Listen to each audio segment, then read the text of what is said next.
Oke, selamat siang Ibu. Selamat siang Ibu. Saya bisa minta Ah, waktunya sebentar, Bu? bisa Ibu. Eh, apa yang bisa saya bantu? Oke, begini Ibu, saya pada semester yang lalu itu Mm-mm. saya kurang disiplin ketika masuk ke sekolah. Jadi itu membuat teman-teman guru itu berbicara di belakang saya, Bu, terkait ketidakdisiplinan saya karena saya masuk sekolah itu kadang jam 8 atau jam 8 lebih begitu, Ibu. Oh iya. Oh, Ibu rasa Ibu kurang disiplin Ibu. Iya, Bu. Ibu kurang disiplin tuh dari Ibu lihat dari segi mana Ibu? Oke, karena itu tidak tepat waktu, Bu, datang ke sekolah. Oh iya, Ibu tidak tepat waktu ke sekolah tuh karena apa Ibu? Oke, yang pertama alasannya itu karena mungkin keadaan di rumah, Bu. Oh Saya iya. tidak kurang tepat membagi waktu begitu, Bu. Oh iya. Ibu biasanya di rumah tuh eh, bangun pagi tuh biasanya jam berapa Ibu?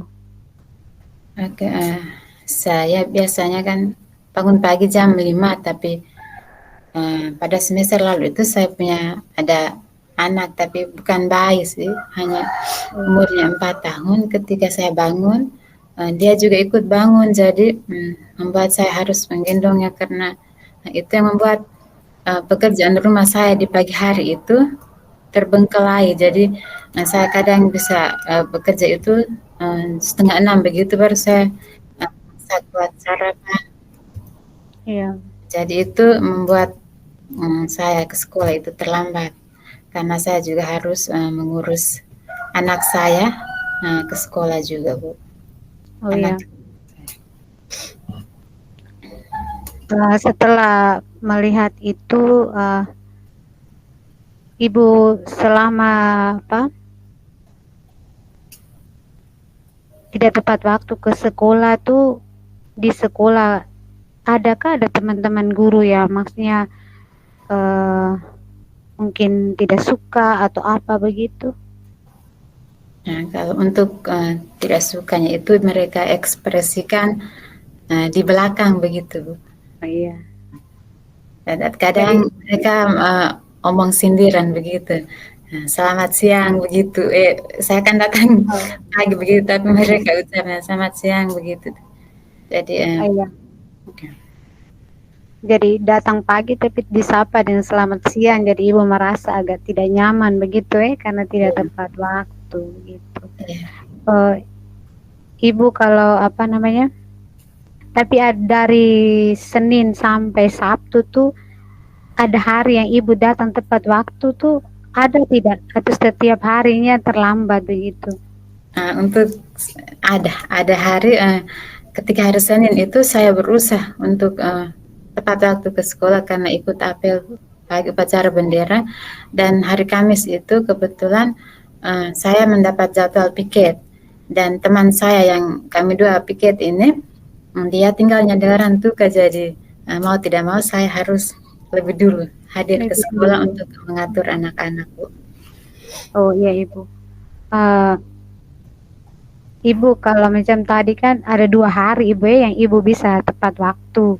Sedangkan 4 harinya itu ibu sering terlambat. Bagaimana caranya ibu kalau macam langkah apa yang ibu ambil supaya dari Senin sampai Sabtu itu tuh sama rata datangnya tepat waktu ibu seperti yang ibu buat di hari Senin dan hari Kamis tuh.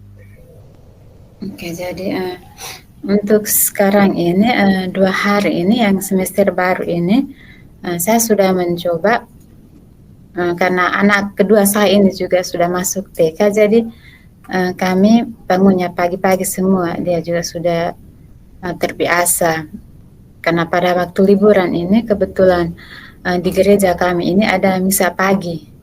Iya. Jadi pas liburan ini kan saya sudah ajak-ajak mereka bangun pagi, kadang juga ikut misa. Jadi selama 2 hari ini sudah agak baik, walaupun tidak tepat juga sih, tidak sampai jam 7 begitu, Bu. Oh iya. Ya. Oh ya, jadi Ibu sudah bisa menemukan Ibu satu jalan keluar yang membantu Ibu walaupun baru berjalan 2 hari Ibu. Iya, Ibu. Setelah 2 hari ini Ibu jalani tepat waktu tuh Ibu rasa bagaimana? Saya rasa yang pertama itu saya sendiri saya rasa ada rasa bahagianya karena kan selama ini tuh saya berusaha sekali untuk keluar dari zona itu ketidakdisiplinan. 2 hari ini saya rasa kayak ada rasa bahagia di dalam diri saya karena dan saya berharap ini akan saya lanjutkan terus begitu.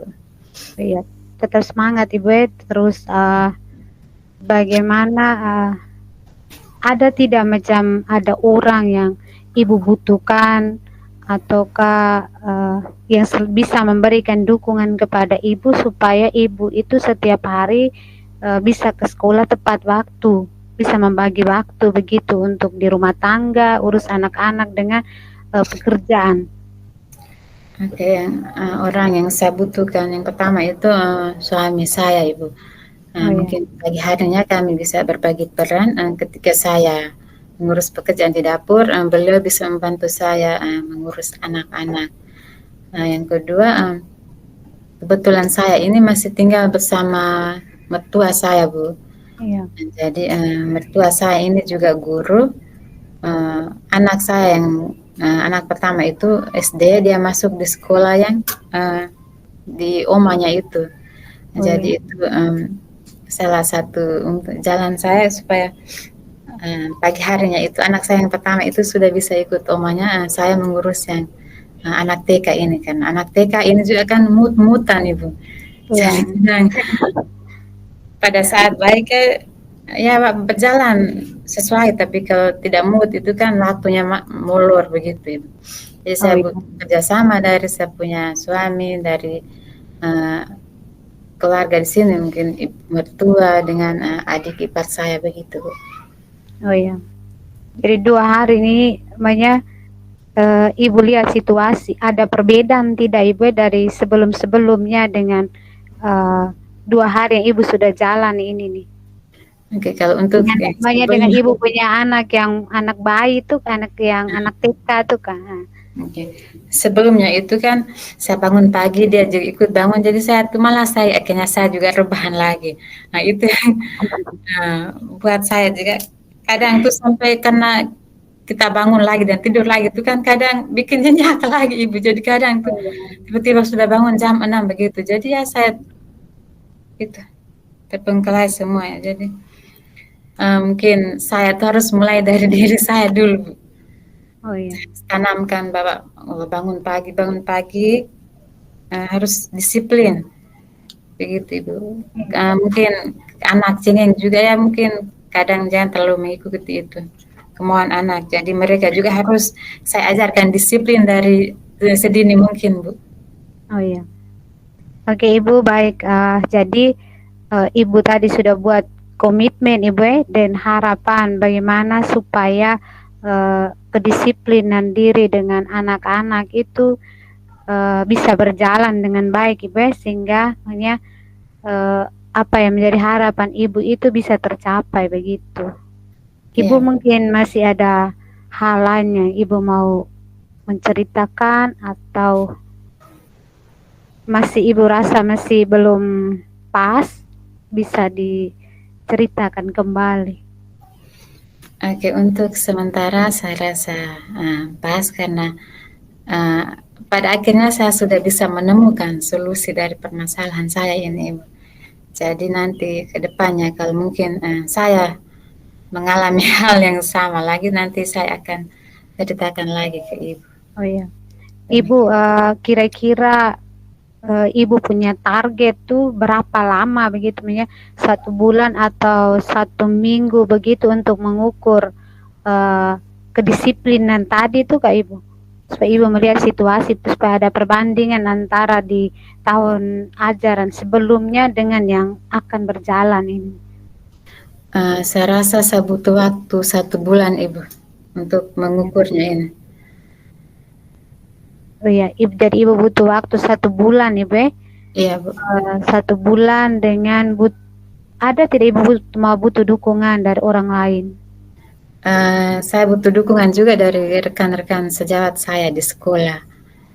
Misalnya mereka harus selalu memotivasi saya ketika saya sudah datang tepat waktu.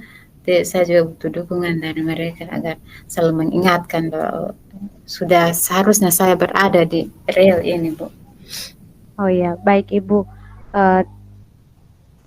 Sekali lagi Ibu juga sudah punya komitmen tadi, maka harapannya supaya kita bisa jalankan Ibu ya, bisa jalankan, bisa tepat waktu tadi sesuai dengan rencana tadi, sehingga yang menjadi tujuan kita itu bisa berjalan dengan baik.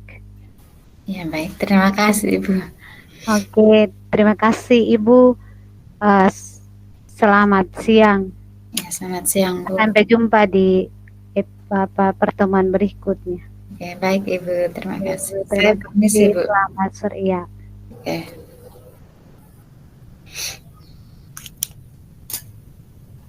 Pak Ferdi. Ya, sekarang Ibu Vita coaching saya coaching. Oke, langsung. Sabar, ya. Saya nyalakan kamera. Oke. Oke. Selamat siang Bu Vita. Apakah ada waktu untuk berbincang dengan saya pada kesempatan ini? Oke, selamat siang Pak Ferdi.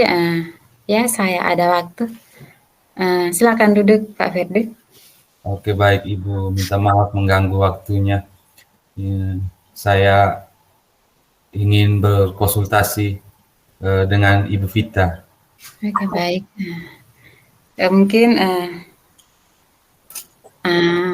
Pak Ferdi ingin berdiskusi dengan saya tentang apa, Pak? Iya Ibu, jadi saya ada masalah atau kekhawatiran yang selalu muncul ketika semester atau tahun ajaran itu datang. Itu karena anak didik kelas 7 ini biasanya itu karena saya guru matematika, jadi saya kesulitan untuk melakukan penguatan pengetahuan awal mereka karena ini proses transisi dari SD ke SMP ini. Jadi saya agak kesulitan untuk melakukan penguatan-penguatan atau istilahnya karena secara pengalaman kemampuan dasar hitung anak-anak dari SD ke SMP ini biasanya masih kurang, begitu. Oke, baik. Oke. Nah, jadi itu adalah permasalahan atau kekhawatiran dari Pak Ferdi. Jadi sebelumnya saya ingin menanyakan apa yang menjadi harapan atau tujuan Pak Ferdi berdiskusi dengan saya hari ini.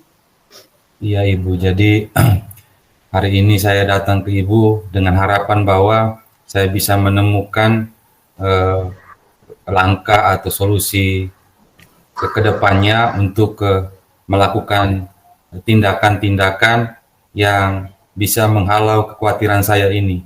Karena secara pengalaman anak-anak ke kelas 7 yang baru transisi ini biasanya memiliki kemampuan berhitung dasar itu rendah. Mungkin lewat pengalaman Ibu itu bisa saya bisa menemukan solusi untuk bisa meminimalisir hal-hal yang saya khawatirkan. Oke, baik Pak Ferdi. Oke, Pak Ferdi kan sudah mengajar cukup lama di sekolah ini. Jadi mungkin Pak Ferdi bisa melihat mungkin tahun lalu apa yang Pak Ferdi lakukan untuk masalah yang Pak Ferdi katakan tadi terkait masa peralihan anak-anak dari SD ke SMP ini terkait pelajaran matematika ini, Pak. Mungkin Pak Ferdi bisa melihat ke belakang dulu yang pernah Pak Ferdi lakukan itu seperti apa? Iya Ibu, jadi karena ini pengalaman dari tahun ke tahun, sehingga karena saya pikir juga mungkin bawaan dari SD, karena paradigma mereka yang sudah seperti tersugesti oleh guru-guru SD bahwa matematika itu sulit, lalu tidak menyenangkan, dan kebanyakan juga kami guru matematika juga seperti dilihat mungkin seperti terlalu keras atau bagaimana, sehingga beberapa tahun belakangan ini saya memulai untuk merubah image saya. Pertama, saya merubah image saya sehingga saya bisa diterima di dalam kelas dulu. Lalu yang kedua, saya melakukan motivasi-motivasi, membawa anak dengan contoh-contoh nyata tentang kegunaan matematika dalam kehidupan seharian mereka, hingga mudah-mudahan mereka bisa termotivasi untuk belajar matematika itu dan mencapai. Lalu saya juga merubah, belum banyak, namun saya merubah saya yang bukan penekanan pada peserta didik berupa istilahnya memaksakan peserta didik untuk mengerjakan tugas yang lebih karena saya ingin mereka berlatih lebih, namun saya sudah kurangi. Saya mencoba berbaur dengan anak-anak dengan mengidentifikasi mereka suka atau gemar matematika di bagian mana saja. Jadi saya tidak mengajarkan materi yang seluruhnya, namun saya fokuskan saja di materi-materi matematika yang menurut mereka itu gampang untuk dipelajari. Oke, baik. Pak Ferdi sudah melakukan hal yang baik ini. Pertama itu merubah image dan seterusnya. Jadi setelah Pak Ferdi melakukan itu, apakah murid-murid Pak Ferdi itu ada perubahan atau tidak? Ya, setelah saya lakukan itu memang ada perubahan, Ibu. Ada peningkatan, walaupun tidak signifikan, namun ada peningkatan. Motivasi mereka meningkat, lalu saya juga seperti merasa diterima di dalam kelas, dan materi-materi saya juga yang saya berikan itu dipahami. Prestasi mereka juga ya tidak terlalu seperti yang saya khawatirkan. Ternyata mereka bisa memiliki prestasi yang akademik yang baik juga, Ibu, setelah saya lakukan itu. Oke, baik sekali. Oke, jadi setelah Pak Ferdi melihat ada perubahan, mungkin Pak Ferdi memiliki rencana selanjutnya, apa yang Pak Ferdi lakukan agar mungkin kemampuan semua anak itu merata, atau motivasi lain yang Pak Ferdi perlu lakukan untuk anak-anak tersebut? Iya, Ibu. Jadi memang kekhawatiran ini saya sudah rasakan dari tahun ke tahun, dan setiap tahunnya juga saya berusaha untuk melakukan hal-hal baru untuk menyelesaikan apa yang saya khawatirkan. Dan saya juga memang sudah punya rencana, namun seperti mungkin melakukan pembelajaran saya akan merubah cara mengajar saya, yang mungkin mengajak siswa saya untuk lebih aktif lagi. Lalu saya akan memberikan bimbingan khusus kepada murid-murid yang mungkin kesulitannya lebih besar daripada murid yang lain. Jadi kalau memang ada murid-murid saya yang kemampuan dasarnya itu lemah, saya akan lakukan bimbingan khusus. Dan dalam benak saya sudah ada gambaran bahwa bimbingan-bimbingan ini akan saya lakukan khusus untuk mereka di luar jam pelajaran yang semestinya. Saya akan bimbing khusus mereka melalui kelompok-kelompok belajar di rumah yang akan saya bentuk. Oke, baik, bagus sekali. Ada juga Pak Ferdi juga sudah punya komitmen ini akan melakukan bimbingan belajar di rumah. Mungkin komitmen ini Pak Ferdi kapan mulai lakukan? Ya, berhubung ini baru pembukaan dan ini jadi setelah masa pengenalan lingkungan sekolah ini, saya akan berkoordinasi dengan kepala sekolah dan secepatnya saya akan bentuk kelompok belajar yang telah saya sampaikan tadi. Oke, baik sekali. Jadi untuk mencapai tujuan ini, Pak Ferdi mungkin butuh bantuan ataupun butuh kolaborasi dengan siapa saja ini, Pak Ferdi?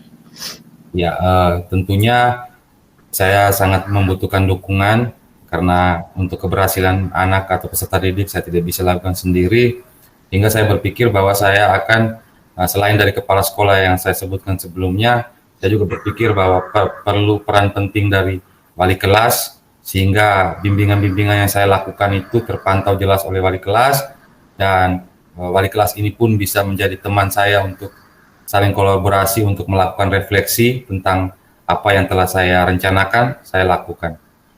Begitu, Ibu. Oke, baik. Oke. Jadi refleksi dan evaluasi itu penting untuk mencapai tujuan yang telah kita inginkan terjadi. Oke, jadi apakah masalah yang Pak Ferdi sampaikan tadi sudah bisa terselesaikan ketika kita melakukan diskusi ini atau bagaimana? Iya, Ibu. Saya kira lewat diskusi ini saya sudah merasa lega, kekhawatiran saya sudah mulai berkurang, sehingga saya sudah bisa mendapatkan bayangan tentang langkah-langkah yang akan saya lakukan ke depannya untuk memperoleh kemampuan siswa itu agak meningkat. Itu saya sudah punya gambaran tersendiri, Ibu. Terima kasih, Ibu. Oke, baik. Nah, jadi harapan saya apa yang sudah Pak Ferdi rencanakan dan sudah menjadi komitmen ini, Pak Ferdi bisa laksanakan sehingga permasalahan ini bisa Pak Ferdi atasi. Dan semoga apa yang menjadi tujuan yang ingin Pak Ferdi capai itu bisa terlaksana. Mungkin ada hal lain yang Pak Ferdi ingin sampaikan? Ya, saya kira hanya demikian, Ibu. Mungkin selanjutnya saya masih butuh Ibu untuk kita masih terus bisa melakukan konsultasi seperti ini ketika setelah saya melakukan program yang saya sebutkan tadi, sehingga mungkin saya bisa mengkonsultasikan tentang tantangan-tantangan yang saya hadapi dan Ibu bisa mengantar saya untuk menemukan cara menghadapi tantangan-tantangan ke depannya. Mungkin hanya itu. Oke, baik. Terima kasih Pak Ferdi. Saya juga belajar banyak dari Pak Ferdi terkait rencana-rencana yang Pak Ferdi sampaikan tadi. Jadi saya harap ke depannya kita bisa melaksanakan apa yang sudah menjadi rencana dan tujuan. Terima kasih Pak Ferdi sudah datang ke saya untuk berdiskusi terkait masalah Bapak. Ya, Ibu, terima kasih, sama-sama, Ibu. Oke, terima kasih.